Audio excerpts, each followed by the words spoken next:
नमस्कार। आप सभी का एक बार फिर से बहुत बहुत स्वागत है हमारे YouTube प्लेटफॉर्म पे। इससे पहले मैं कि क्लास की शुरुआत करूं, उससे पहले मैं आप सभी को बहुत बहुत स्वागत अपने प्लेटफॉर्म पे करता हूं। साथ ही जैसा कि आप जानते हैं कि आज है 20 जून और आज से ही रथ यात्रा, भगवान जगन्नाथ की रथ यात्रा की शुरुआत होने जा रही है। तो आप सभी को बहुत बहुत शुभकामनाएं उसकी, और साथ में मैं भगवान से कृपा करता हूं कि आप लोगों को जल्द से जल्द सफल बनाएं और आपके काबिल आपको जॉब दें। ठीक है, आप अपनी मेहनत को इसी प्रकार से जारी रखिए। हम आपका साथ हमेशा देंगे और भगवान आपका साथ तो देंगे ही देंगे। जाहिर सी बात है, जो मेहनत करता है भगवान उसी का साथ देते हैं। तो कोशिश करने वालों की कभी हार नहीं होती है, ये भी आप जानते हैं। तो बीच मझधार में, बीच रास्ते में कभी हमें नहीं रुकना चाहिए। अगर आप मंजिल की तरफ चल दिए हैं तो आपको पीछे जाने से अच्छा है कि आप थोड़ा सा और आगे मेहनत करके चले जाइए। तो हिम्मत मत हारिए और यकीन मानिए, अगर आप मेहनत कर रहे होंगे तो आपके लिए कहीं ना कहीं एक जॉब रखा ज़रूर होगा। लेकिन आप जानते हैं कि जॉब इतना आसान भी नहीं है, जॉब लेना इतना आसान भी नहीं है, साथ ही जॉब लेना इतना मुश्किल भी नहीं है। अगर आप अपने आप को नियंत्रित करके निरंतरता के साथ तैयारी करते हैं तो यकीन मानिए आपको बहुत जल्दी जॉब मिल जाएगी। चलिए हम क्लास की शुरुआत कर रहे हैं। आप जानते हैं कि हमने सब्जेक्टिव में ये क्लासेस कर लिया है। आज हम इसके MCQs के माध्यम से देखेंगे कि किस प्रकार से प्रश्न पूछे जा सकते हैं आपके एग्ज़ाम में। देखिए, ये क्लासेस जो चल रहे हैं सारे JSSC बेस्ड है, स्पेशल फॉर JSSC है। लेकिन साथ ही आप जानते हैं कि पॉलिटी किसी स्पेशली एग्ज़ाम के लिए नहीं होता है, वो सारे एग्ज़ाम में सेम प्रश्न होते हैं। प्रश्नों की जो प्रवृत्ति होती है वो लगभग सेम होती है। तो आप ये मान के चलिए कि ये क्लासेस तो JSSC के चल रहा है, लेकिन वनडे जितने भी एग्ज़ाम्स हैं उन सभी के लिए महत्वपूर्ण होगा। आज का जो हमारा प्रश्न है वो ये है, भारत का संविधान पूर्ण रूप से कब तैयार हुआ? इसका आपको जवाब देना है। प्रश्न ये है कि भारत का संविधान पूर्ण रूप से कब तैयार हुआ? ऑप्शन है आपका 26 जनवरी 1950, 26 नवंबर 1949, 11 फरवरी 1948 या इनमें से कोई नहीं। जल्दी से आप इसका जवाब दें। चलिए इसके आंसर को हम देख लेते हैं। इसका आंसर है 26 नवंबर 1949। क्लियर? देखिए, भारतीय संविधान की उद्देशिका प्रस्तावना में उल्लेख किया गया है कि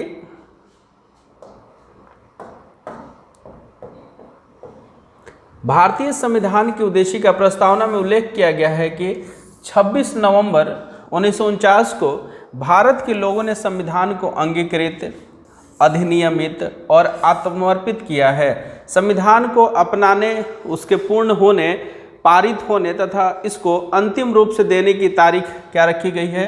26 नवंबर 1949 को ही मानी जाती है।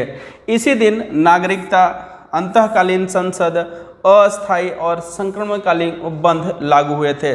साथ ही हमने बताया था कि बहुत सारे आर्टिकल्स भी इसी टाइम में लागू हुआ था, वो हमने सब्जेक्टिव क्लास में कवर कर लिया है, आप उसे जाकर के देख सकते हैं। तथापि संविधान के शेष उपबंध 26 जनवरी 1950 को प्रभावी हुए। अतः संविधान के पूर्ण रूप से लागू होने तथा पूर्ण रूप से क्रियान्वित होने की तिथि के रूप में 26 जनवरी 1950 को ग्रहण किया जाता है। क्लियर है? आई होप कि ये प्रश्न आपको समझ में आ गया होगा। सेकंड प्रश्न हमारा जो है वो ये है कि भारतीय संविधान कब लागू हुआ? पहला प्रश्न क्या था हमारा? पहला प्रश्न था कि भारतीय संविधान पूर्ण रूप से तैयार कब हुआ। तो तैयार कब हुआ और लागू कब हुआ, आप इस शब्दों को समझेंगे। तो तैयार कब हुआ था? ये तैयार हुआ था 26 नवंबर 1949 को। लेकिन यहाँ प्रश्न ये है कि पूछा जा रहा है कि भारतीय संविधान लागू कब हुआ। तो इसका जवाब क्या होना चाहिए? जल्दी से आप कमेंट में जवाब दें। भारतीय संविधान लागू कब हुआ? 26 जनवरी 1950, 23 जनवरी 1950, 15 अगस्त 1947, 26 दिसंबर 1949। देखते हैं इसका राइट आंसर क्या होगा। तो इसका राइट आंसर है 26 जनवरी 1950। पूर्ण रूप से जब हमारा संविधान लागू हुआ था वो डेट जो रखा गया था वो 26 जनवरी 1950, लेकिन तैयार कब हुआ था आपसे प्रश्न पूछेगा तो आप बताएंगे 26 नवंबर 1949। क्लियर। नेक्स्ट क्वेश्चन ये है कि संविधान को 26 जनवरी के दिन लागू करने का निर्णय इसलिए लिया गया क्योंकि, अब सवाल ये है कि हमने कहा कि हम क्यों मतलब हमने जो डेट चूज किया वो 26 जनवरी ही डेट क्यों चूज किया, उसका रीज़न क्या है। तो रीज़न में आप बता सकते हैं, कांग्रेस ने इस तिथि को 1930 में स्वतंत्रता दिवस के रूप में मनाया था। ऑप्शन बी में दिया हुआ इस तिथि को 1949 में भारत छोड़ो आंदोलन प्रारंभ किया गया था। यह एक शुभ दिन है या उपयुक्त में से कोई नहीं। तो आप जानते हैं कि कांग्रेस ने इस तिथि को 1930 में स्वतंत्रता दिवस के रूप में मनाया था, इसीलिए इसी डेट को हम लोग 26 जनवरी के दिन लागू करने का निर्णय लिया गया था। देखिए, जैसे भारतीय राष्ट्रीय कांग्रेस के लाहौर अधिवेशन दिसंबर 1929 में पूर्ण स्वराज की घोषणा की गई। ये भी आपके लिए महत्वपूर्ण है कि किस अधिवेशन में पूर्ण स्वराज के लिए घोषणा किया गया था। तो आप बता सकते हैं वो लाहौर अधिवेशन था। साथ ही आपसे पूछा जा सकता है कि अध्यक्ष कौन थे, तो आपसे ये भी सवाल किया जा सकता है, जवाहरलाल नेहरू उस समय वहाँ के अध्यक्ष थे। ठीक है। 26 जनवरी को स्वतंत्रता दिवस के रूप में मनाए जाने का संकल्प लिया गया और आज़ादी के पूर्व तक 26 जनवरी को स्वतंत्रता दिवस के रूप में मनाया जा रहा है, परंतु 15 अगस्त 1947 को स्वतंत्र हो गया और तब से प्रत्येक वर्ष 15 अगस्त को स्वाधीनता दिवस के रूप में मनाया जाता है। तो आपसे दो तरह के प्रश्न पूछा जा सकता है। पहला प्रश्न ये हो सकता है कि संविधान को 26 जनवरी के दिन लागू होने का निर्णय इसलिए लिया जाता है क्योंकि कांग्रेस ने स्थिति को 1930 में स्वतंत्रता दिवस के रूप में मनाने का निर्णय लिया था। और दूसरा प्रश्न आपसे ये हो सकता है कि 15 अगस्त 1947 को स्वतंत्र हो गया था, इसीलिए इस दिन को स्वाधीनता दिवस के रूप में मनाया जाता है। क्लियर है। जबकि स्वतंत्रता प्राप्ति के पश्चात 26 जनवरी की तिथि को अविस्मरणीय बनाने हेतु भारतीय संविधान को पूर्ण 26 जनवरी 1950 को लागू किया गया। तब से प्रत्येक वर्ष 26 को गणतंत्र दिवस के रूप में मनाया जाता है। तो आपको सारी चीज़ें क्लियर हो गई होगी किस प्रकार से यहाँ प्रश्न पूछा जा सकता है। नेक्स्ट क्वेश्चन की तरफ चलते हैं और हमारा जो चौथा क्वेश्चन है दैट इज भारतीय संविधान को अपनाया गया था। भारतीय संविधान को एडॉप्ट किया गया था, अपनाया गया था संवैधानिक सभा द्वारा, ब्रिटिश संसद द्वारा, गवर्नर जनरल द्वारा, भारतीय संसद द्वारा। तो इसका सही आंसर होना चाहिए संवैधानिक सभा के द्वारा। क्लियर। देखिए, संविधान सभा के 11वें अधिवेशन 26 नवंबर 1949 को भारतीय संविधान सभा द्वारा अपनाया गया था। आई होप कि ये चीज़ें क्लियर हो गई होगी और ये यकीन मानिए यहाँ से प्रश्न आपको सीधे तौर पर देखने को मिलेगा। ये सारे प्रश्न जो भी हैं वो प्रीवियस ईयर से लिया गया है, या तो झारखंड के किसी एग्ज़ाम में पूछा है या अन्य किसी एग्ज़ामों में पूछा गया है। तो आपके लिए देखिए, जेपीएससी जेएसएससी ये वैसे एग्ज़ाम है जिसकी तैयारी, प्रीलिम्स की तैयारी बहुत हार्ड नहीं है, बहुत ब्रॉड लेवल पे नहीं है। आप क्या कर सकते हैं कि जो भी इंडिया में एग्ज़ाम हो रहे हैं इस लेवल की, उसके प्रीवियस ईयर्स को देख लीजिए, आपको अधिकतर क्वेश्चन वहीं से देखने को मिल जाएगा। लगभग 60% क्वेश्चन वहीं से प्रीवियस ईयर से देखने के मिल जाएंगे। तो वैसे भी आप जानते हैं कि आपका जो मेंटोर होगा वो आपको यही सजेस्ट करता होगा कि आप अगर किसी एग्ज़ाम की तैयारी करते हैं तो सबसे पहले प्रीवियस ईयर्स के क्वेश्चन को उठा करके देख लीजिए। एटलीस्ट 5 साल से 8 साल के प्रश्नों को हमें देखना चाहिए जो पूर्व में पूछे गए हैं। तो ये सारे वही प्रश्न हैं। नेक्स्ट हमारा 5वां प्रश्न है, भारतीय संविधान सभा में कुल कितनी महिलाएं सदस्य थी। प्रश्न ये है कि जो संविधान सभा था उसमें महिलाओं की संख्या कितनी थी। तो ऑप्शन में है 15, 13, 12 या 10। तो हम जानते हैं कि इसमें महिलाओं की संख्या कितनी थी, 15 थी। क्लियर। भारतीय संविधान सभा में कुल महिलाओं की संख्या कितनी थी, 15 थी। नेक्स्ट प्रश्न हम देखते हैं। नेक्स्ट हमारा प्रश्न है, थोड़ा सा ये प्रश्न लचीला हो सकता है, लेकिन आप यकीन मानिए कि एग्जाम्स थोड़े टफ होने जा रहे हैं, तो आपसे प्रश्न भी थोड़े टफ पूछने के चांसेस बन सकते हैं। भारतीय संविधान निर्माण से संबंधित निम्नलिखित कथनों में से कौन सा सही है? 4 कथन दिए गए हैं। पंडित जवाहरलाल नेहरू के उद्देश्य प्रस्ताव को आप ये भी समझ लीजिए कि उद्देश्य प्रस्ताव आगे चल करके इसे ही प्रस्तावना बोला गया, प्रियम्बल। ऑब्जेक्टिव रिजोल्यूशन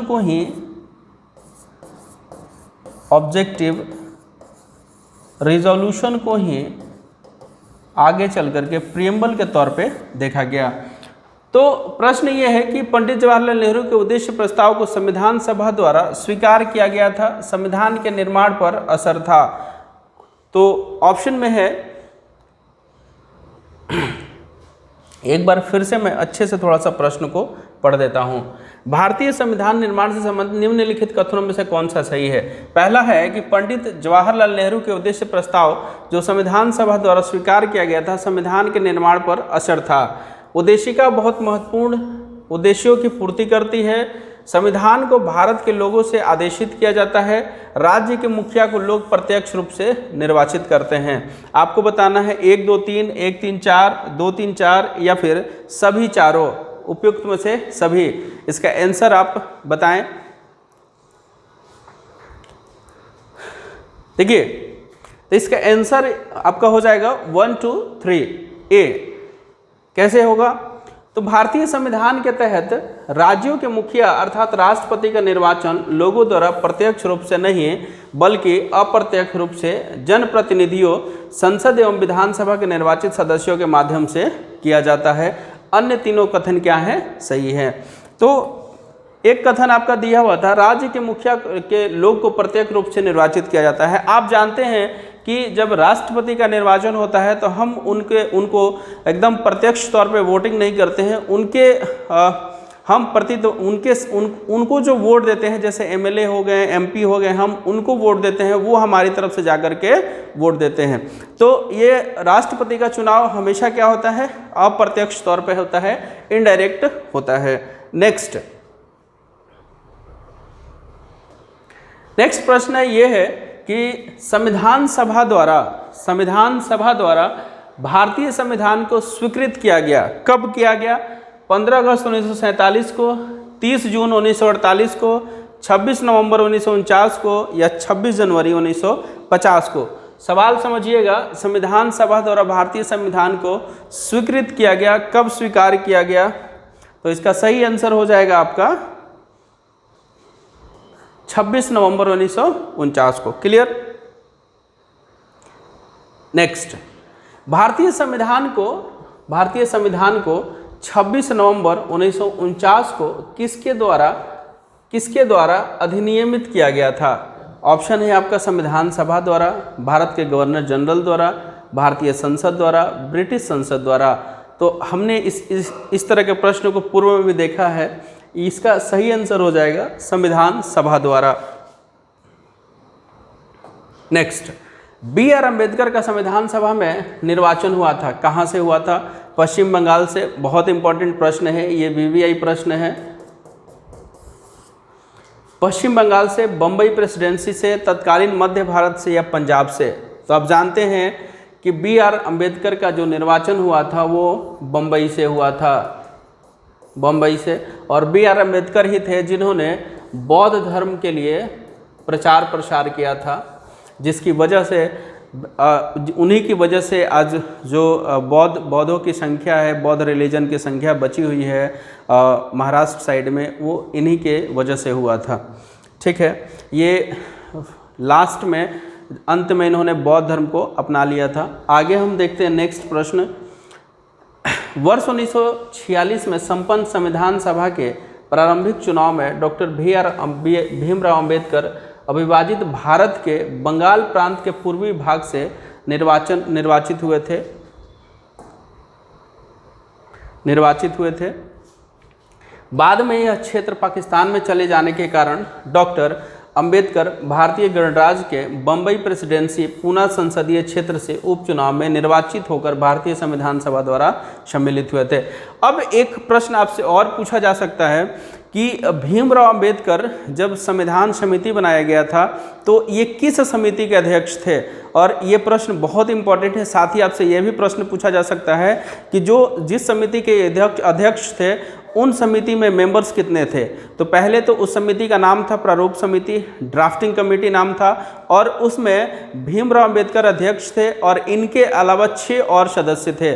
तो आपसे इस तरह का प्रश्न पूछा जा सकता है। साथ ही आप याद रखेंगे जो स्टीयरिंग कमेटी था, स्टीयरिंग कमेटी संचालन समिति, इसके अध्यक्ष जो थे डॉक्टर राजेंद्र प्रसाद थे, डॉक्टर राजेंद्र प्रसाद थे।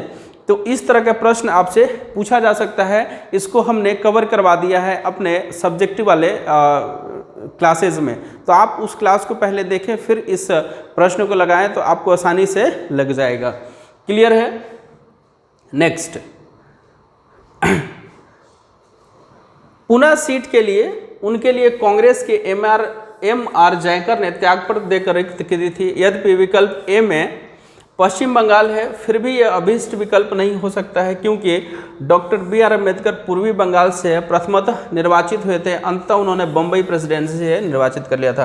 तो देखिए जैसे प्रश्न आपसे कैसे पूछा जा सकता है, इस तरह के अगर प्रश्न रहेगा तो आप आंसर लगाएंगे बम्बई प्रेसिडेंसी ही, क्योंकि शुरुआत में आप जानते हैं कि वो उन्हें पश्चिम बंगाल से बनाया गया था, संविधान सभा में निर्वाचन हुआ था, लेकिन वो पार्ट पाकिस्तान में चला गया था, उसके बाद ये बम्बई प्रेसिडेंसी से चुनाव में इनका निर्वाचन किया गया था। इनका चुनाव एक्चुअली नहीं हुआ था, क्योंकि इसका रीज़न क्या था? तो इसका रीज़न ये था कि इनके जो प्रतिद्वंदी थे ना, उन्होंने इनके लिए जो सीटें थी उसे रिक्त कर दिया था। ये इनका नाम था एम.आर. जयकर, इन्होंने त्यागपत्र दे दिया था और बोला, और इनका मतलब ऐसे मान लीजिए ना कि ये लड़ना नहीं चाहते थे, ये जानते थे कि बी.आर. अम्बेडकर हमारे यहाँ से निर्वाचित होंगे तो वो जीत ही जाएंगे। अगर उनका निर्वाचन किया जाएगा तो वो निर्वाचित हो जाएंगे, जीत जाएंगे। तो इन्होंने पहले ही त्यागपत्र दे दिया था और फिर वहाँ से कौन बन गए थे? आपके भीमराव अम्बेडकर बन गए थे। क्लियर है?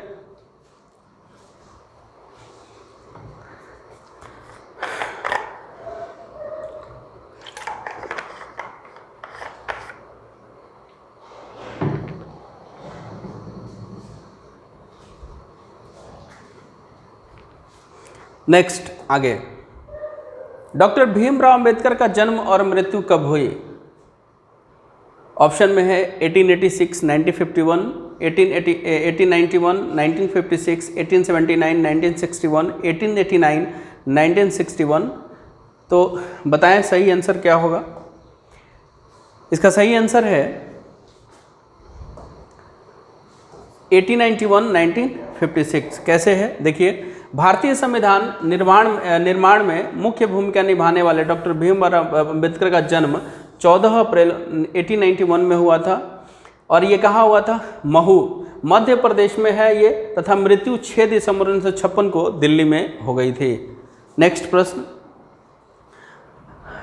नीचे 2 वक्तव्य दिए गए हैं, 2 आपके एसर्शन दिया गया है। भारत संविधान देश की आवश्यकताओं की पूर्ति करता है, इसको एक गृहीत संविधान कहा जाता है। ए और आर दोनों सत्य है और आर ए का सही स्पष्टीकरण करता है। ए और आर दोनों सत्य है, परंतु आर ए का सही स्पष्टीकरण नहीं करता है। ए सत्य है परंतु आर असत्य है। ए असत्य है परंतु आर सत्य है। तो प्रश्न क्या है? प्रश्न ये है कि भारत का संविधान देश की आवश्यकताओं की पूर्ति करता है, इसको एक गृहीत संविधान कहा जाता है। देखिए, भारत का संविधान देश की आवश्यकताओं की पूर्ति करने में पूर्णतः सक्षम है। भावी आवश्यकताओं के मद्देनजर इसमें संशोधन संबंधी प्रावधान भी है। दूसरी ओर इसमें विभिन्न देशों से संविधानों से तथ्य एवं विचार ग्रहण किए गए हैं, अतः इसे गृहीत संविधान भी कहा जा सकता है। इस प्रकार कथन एवं कारण दोनों सही है, परंतु कारण कथन का सही स्पष्टीकरण नहीं करता है। तो इसलिए सही आंसर क्या हो जाएगा आपका? बी। ए और आर दोनों सत्य है, परंतु आर ए का सही स्पष्टीकरण नहीं करता है। नेक्स्ट प्रश्न, संविधान सभा में वयस्क मताधिकार को 15 वर्ष के लिए स्थगित करने की बात की थी। किसने की थी? डॉक्टर राजेंद्र प्रसाद, जवाहरलाल नेहरू, मौलाना आज़ाद, डॉक्टर भीमराव अंबेडकर। इनमें से किसने एडल्ट सफरेज को 15 वर्ष के लिए स्थगित करने की बात की थी? इसका सही आंसर हो जाएगा आपका मौलाना आज़ाद। नेक्स्ट, अपनी राष्ट्रवादी प्रतिक्रिया में भारतीय संविधान के निर्माताओं ने अल्पसंख्यकों के हितों एवं भावनाओं के महत्व को कम करके आंका। यह कथन किसके द्वारा है? डॉक्टर राजेंद्र प्रसाद के द्वारा, मौलाना आज़ाद के द्वारा, ग्रेनविल ऑस्टिन के द्वारा, आइवर जेनिंग्स के द्वारा। सही आंसर क्या होगा? तो इसका सही आंसर है डी, प्रस्तुत कथन आइवर जेनिंग्स। ठीक है, उनका मानना था कि भारतीय संवैधानिक निर्माताओं ने भारतीय संघ में अल्पसंख्यक हितों और भावनाओं के महत्व को न्यूनतम रखने का प्रयास किया है। क्लियर है? तो आई होप कि यहाँ तक आपको समझ में आ गया होगा। इसके बाद हम नेक्स्ट प्रश्न देख रहे हैं जो हमारे लिए बहुत इंपॉर्टेंट होने जा रहा है। किसने कहा था कि संविधान सभा कांग्रेस थी और कांग्रेस भारत था? ऑस्टिन, CR एटली, विंस्टन चर्चिल या लॉर्ड माउंटबेटन? बैठिए ना, आगे क्या हो सकता है इसका सही आंसर? देखिए, तो आंसर इसका है संविधान सभा कांग्रेस थी और कांग्रेस भारत था। यह वक्तव्य पद्मश्री पुरस्कार प्राप्त इतिहासकार ग्रेनविल ऑस्टिन का था। यह वक्तव्य उनकी पुस्तक द इंडियन कॉन्स्टिट्यूशन में वर्णित है। आई होप कि यहाँ तक चीज़ें आपको समझ में आ गई होगी। नेक्स्ट हमारा 15 प्रश्न जो है, संविधान सभा में भारतीय संविधान का तृतीय वाचन कब प्रारंभ हुआ था? ऑप्शन है 17 नवंबर 1949, 14 नवंबर 1948, 15 नवंबर 1948 एंड फोर्थ है आपका 14 नवंबर 1949।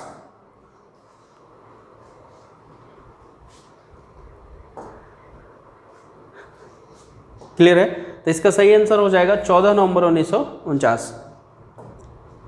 संविधान सभा में भारतीय संविधान का तृतीय वाचन 14 नवंबर 1949 से प्रारंभ हुआ था और 26 नवंबर 1949 तक चला था ये। क्लियर है? नेक्स्ट, तो आई होप कि ये चीज़ें आपको समझ में आ गई होगी। जो भी ये सारे प्रश्न थे हमने जो पॉलिटी से रिलेटेड करवाया था वो हमने सब्जेक्टिव में ऑलरेडी कवर कर लिया है। ये प्रश्न सारे MCQ के माध्यम से करवाया गया था क्योंकि आपको वो चीज़ें समझ में आए कि किस प्रकार से आपके एग्ज़ाम में प्रश्न पूछे जा रहे हैं। क्लियर है? इसके अलावा हमने प्रीएम्बल अपना ख़त्म कर लिया है, तो कोशिश रहेगी कि नेक्स्ट हमारा जो क्लास आएगा वो MCQs के माध्यम से प्रीएम्बल के जितने भी क्वेश्चन आएंगे उसको कंप्लीट करवा दिया जाए, जिससे आपके एग्ज़ाम में कोई भी प्रश्न न छूटे। आई होप कि ये क्लासेस आपको पसंद आई होगी। धन्यवाद।